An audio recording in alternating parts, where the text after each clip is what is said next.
সনদ জালিয়াতির ঘটনায় কারিগরি শিক্ষা বোর্ডের চেয়ারম্যান আলী আকবরকে ওএসডি করে প্রজ্ঞাপন জারি করেছে মন্ত্রণালয়। নতুন চেয়ারম্যান হিসেবে নিয়োগ দেওয়া হয়েছে অধ্যাপক মামুনুল হককে।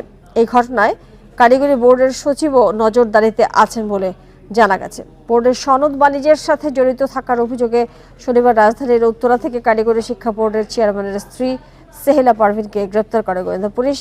ডিবি জানায়, শিক্ষা বোর্ডের কর্মকর্তা না হয়েও শুধু চেয়ারম্যানের স্ত্রী হয় সনদ বিক্রি চক্রের সাথে জড়িয়ে যান সেহেলা পারভিন। তাকে 2 দিনের রিমান্ডে দিয়েছে আদালত। এদিকে আলী আকবরকে কাল মঙ্গলবার জিজ্ঞাসাবাদ করা হবে।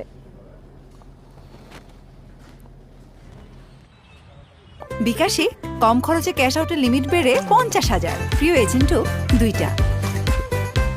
যাদের নামে এসেছে তাদেরকে প্রত্যেককে আমরা পর্যায়ক্রমে ডাকবো। আগে আমাদেরকে একটু বোর্ডের যে সাবেক চেয়ারম্যান, যিনি তাকে গতকাল ওএসডি